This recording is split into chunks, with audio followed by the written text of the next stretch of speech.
Hello there, boys and girls, and welcome to a Scotsman in Egypt Crusader Kings 2 edition. My name is Vantis Strider, and thank you for joining me. For those of you who don't know, Scotsman in Egypt was originally a very famous Let's Play by Something Awful 4 member Jerusalem in medieval Total War 2. I'll put the links down to that archive below. And in that, what he did was, in the year 1080, he took the princes of Scotland and invaded Egypt. And from there, proceeded to have an incredible amount of fun in the Middle East. We're going to do a little bit of variation on that. We're going to start in the year 769 as the Sultan of Egypt, and we're going to go ahead and make ourselves Scottish Catholics, because we're going to do this in Iron Man mode. We want to start playing in Egypt straight away, and seeing as how Pictland starts with no boats, and the Abbasid power blob is the thing, trying to snag Egypt straight off the bat as the actual Kingdom of Scotland isn't going to go so well, especially since it's still the Picts in charge. So as you can see, we're playing with all of the DLC on, and we're then going to go ahead and we're going to play with pretty much all of the default rules. Let's just head down here and pick up Egypt.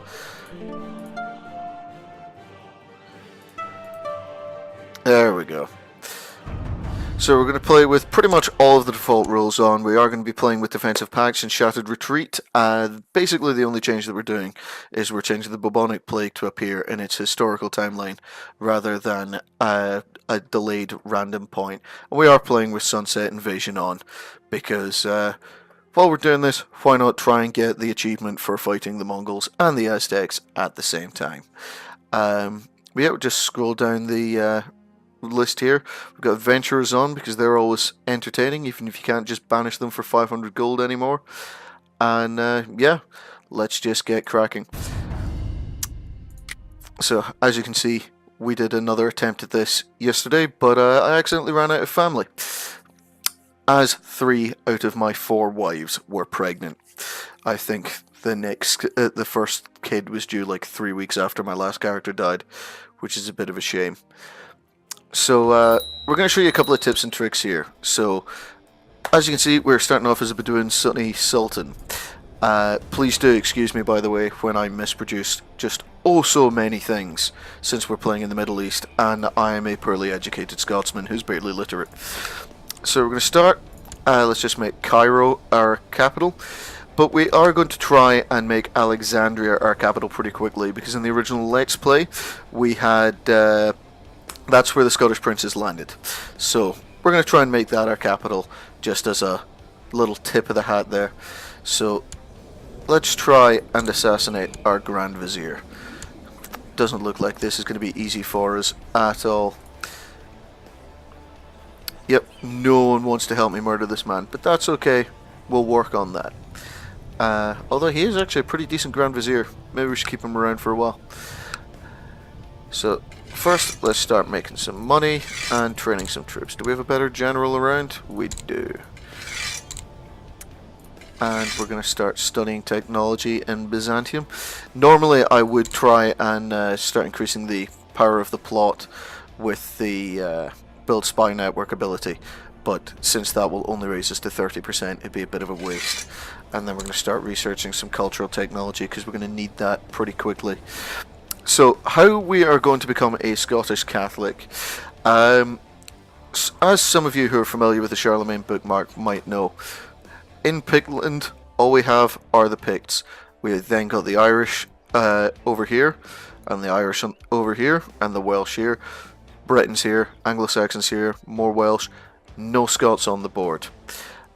With the exception of one man, for some reason, Bishop Hamish of Kinder Ernsan. He always starts off as Scottish. I've no idea. But unfortunately, barony level titles do not produce more Scottish people. So, we've got 2 ways therefore that we can go about doing this. We can either invade Pictland ourselves, whenever the ruler of a county with Pictish culture is of a non-Pictish culture, literally any other culture in the game, there's a mean time to happen event where that Pictish culture will just suddenly flip to Scottish. That's way number 1 we can do this. Way number 2 we can do this, and what we're actually going to be going through is we go to find title or region, we go look at the Scottish band. That's going to bring us back up here because their capital is still listed as Gowrie, and you can see that this man, Captain Dugald, has a couple of people in his court. Now, we're not able to do anything with them yet, but we'll be able to show you here what we're going to be trying to do. So, here's Colin. If we want to invite Colin to court, he's going to say no, because we're of a false religion. But what we can do is we can buy a favour off him in a little while. Now, at the moment, that's going to cost us 200 gold, because this is a member of Captain Dugald's council. We have to wait until there's someone in his court that is not a member of his council. So we just need to wait until he makes a commander, basically. Because if someone owes you a favour and they're in another court and they're not a member of that person's council, you can force them to join your court by buying a favour. So that's how we're going to get Scottish people into our court. We're then going to use the heritage focus on our kids, get whichever Scotsman we bring in to begin educating them, and we're also going to land that Scotsman, which should hopefully result in that Scotsman being called, gaining the house name, of Scotland. So to do that, because all of these people absolutely despise us because we're infidels, even if we send them a gift, oh well, doesn't look like this applies to Colin. Colin apparently quite likes money. Ah yes, Colin is greedy, that will explain it. But quite often the members of this group, you're not going to earn a huge amount of opinion. We're actually getting quite lucky here.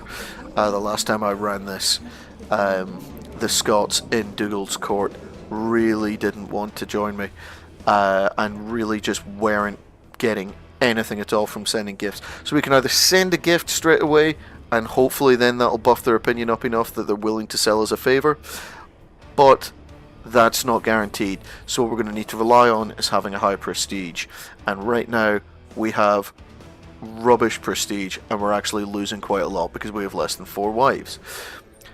So first things first, let's get married. So we're going to start off somewhere down here. Here we go. Abassa. This will result in a non-aggression pact with Prince Al-Mahdi of the Abbasid Empire. Prince Al-Mahdi is the heir to the empire, so we're going to get betrothed to her, and then we'll start working on some other wives once we've made sure she's going to be the primary.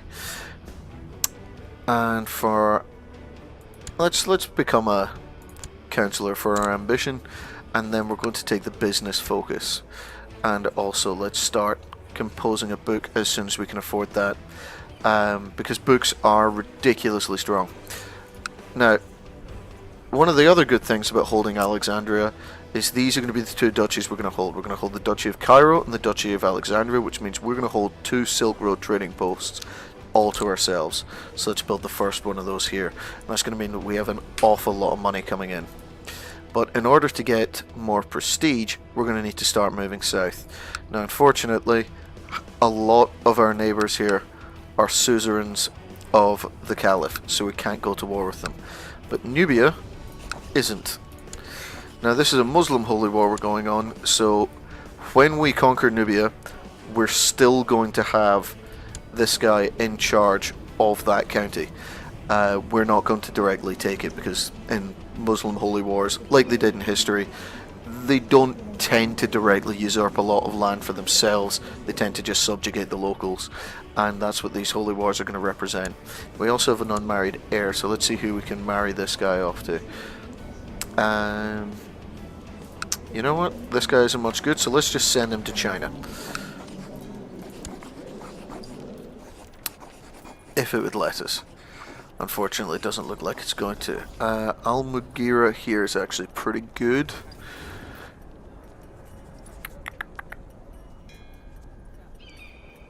But let's send him to China anyway. That 205 grace is going to come in pretty handy.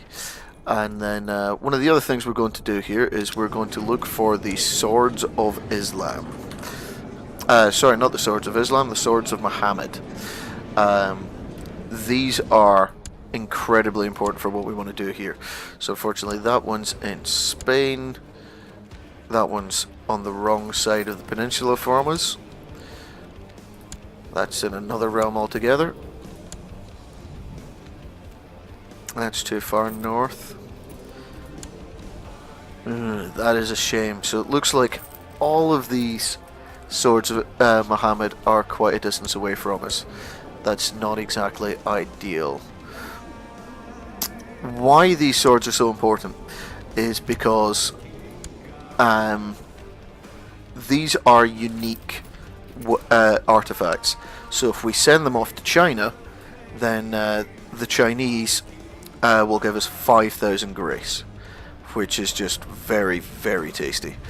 And what that means is, when we ask for a boon, we can request an invasion of our liege. So, when you get one of these invasions, if China wins, all king and empire level titles held by the target are destroyed. Why that's super good for us is, we're already a king. We won't lose our kingdom title, because we're not the target of the war. The Arabian Emperor, the Abbasid Emperor, is the target of the war. So he is going to very rapidly be in a lot of trouble here. So what's going to happen here is when we get one of these swords and we fire it off to the Tang Empire, we're going to get 5,000 grace. We're going to have them invade our liege, and that way we don't have an angry Sunni Muslim revoking all our titles because we've just converted to Catholicism. And that's how we're going to end up with a lot of space in this area.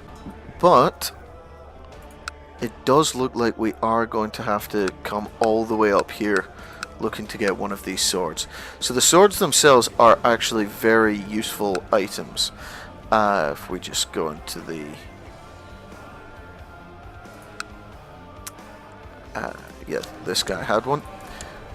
So if we go and have a look at it, the quality 4 items, they give you half a point of piety and prestige, plus 3 martial and 2 personal combat skills. So they're very nice, but only if you're part of the Muslim religion group. We're not going to be that, we're going to be Catholic, as we said. So that's why we are going to be perfectly willing to just throw these away. And luckily, this is just a single count over here. So we're going to fabricate a claim on his county. We're going to conquer it for ourselves. And then what we're going to do is we're going to go either murder this guy's entire family, which will mean that we're his direct heir and we can just inherit his weapon from him. Or, if we need to, we'll buy a favour off him, imprison him, revoke his title, he'll go away to someone else's court, and then we'll use that favour again to just force him to return.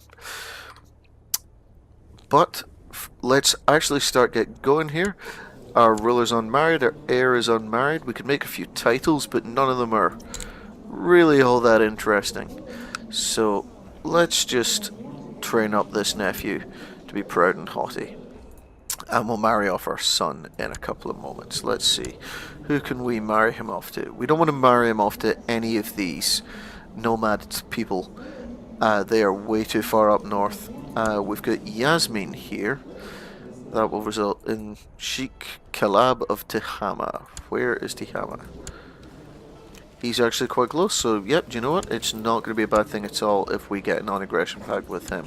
That could actually turn out to be quite useful.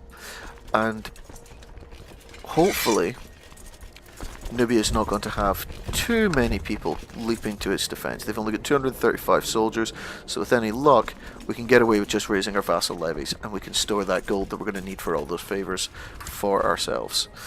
Now let's just ramp the speed up here. The Heavenly Li Chu, Emperor Daizong of the Tang Empire, has graciously accepted our gift. We're flattered to receive a close relative of yours. You're welcome.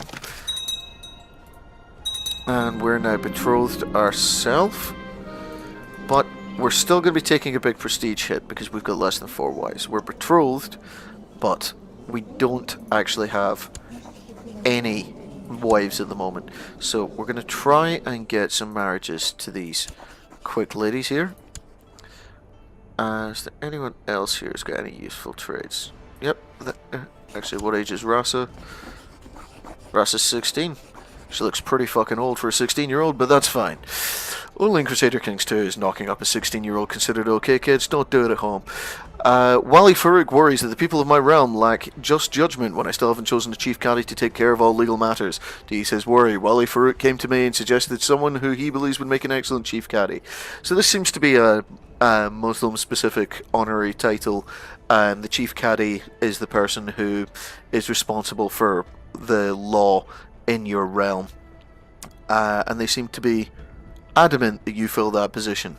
I don't play as Muslims a lot, in all honesty, so I'm not overly familiar with their mechanics, but that's okay, because as we've said, we're not going to be sticking Muslim for long. And now we've got 3 wives, so we shouldn't run out of family members this time. I definitely didn't forget to do that when I started recording earlier. Fabricate a claim on the Emirate of Hijaz. Sure, let's back him up. Might as well.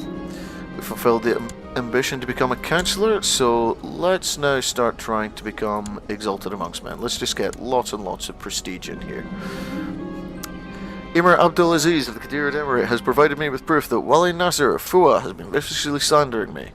Well, let's have a reason to arrest him. Why not? Where the hell is Fua? Okay, so this is up in the Duchy of Damietta, so we've inherited a mosque. These are our personal holdings right here. We're going to give away Damietta later, but first we need to actually inherit Alexandria. And that is a lot of troops marching the other way. Let's raise our own levies now. And let's actually try and make sure that we have some semi-decent commanders in. Good, Hunchback doesn't actually reduce our flank chance. And let's just forbid me from leading any armies, because with a marshal of 0, I'm not actually going to be helping. And unfortunately, it looks like we lost that battle. Let's marshal up all our soldiers here. 97 gold, fantastic.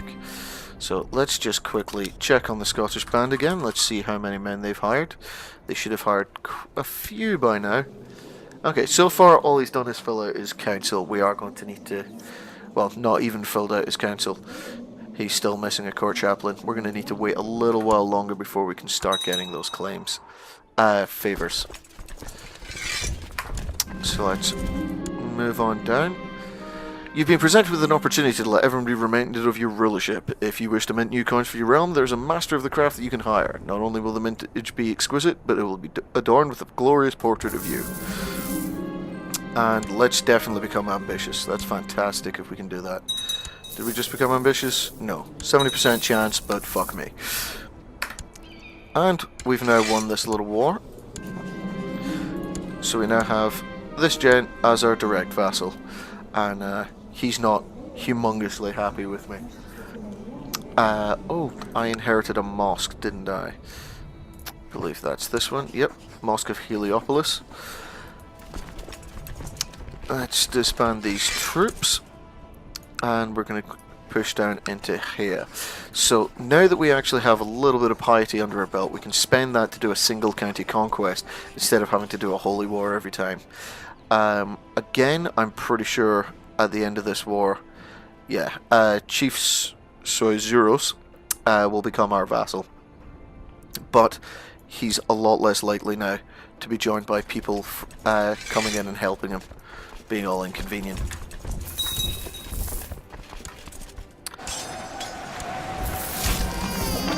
And we've just had a son called Hatim. I will not be blackmailed. Seriously, I'm getting council revolts already? That's just inconsiderate. Alright, time to raise our own troops.